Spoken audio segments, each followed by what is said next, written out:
šī nav politiskā reklāma. Sveiki, te Harijs. Pirms gadiem 7 žurnālisti veica pētījumu par biedru skaitu partijās un secināja, ka Lietuvā un Igaunijā lielākajās partijās ir tikpat biedru, cik visās Latvijas partijās kopā. Atšķirīgs ir arī partiju skaits.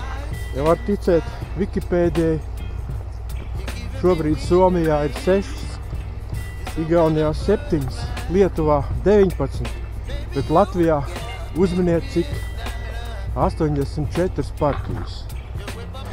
Tiesa, dažas no tām ir likvidācijas procesā. Latvijā partijas bieži tiek izveidotas pirms vēlēšanām. Tajās ir mazs biedru skaits. Netiek pārstāvēta nozīmīga sabiedrības daļa.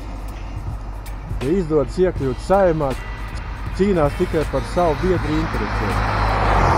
Viņām nav ne vēlēšanās, ne resursi izstrādāt ilgtermiņa stratēģiju, jo nākošajā Saeimā var arī neiekļūt. Tā arī ir mūsu politiskās sistēmas galvenā problēma.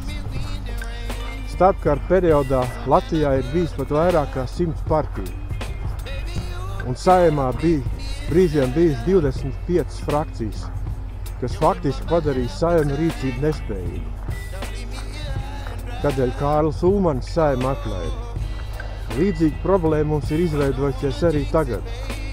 Partijas faktiski ir lielas interešu grupas un nespēja veikt tos uzdevumus, ko no tām sagaida sabiedrība. Tāpēc uzticība Saeimā ir ļoti zema un valsts attīstība kavējas. Kā to labot, par to nākošajā video.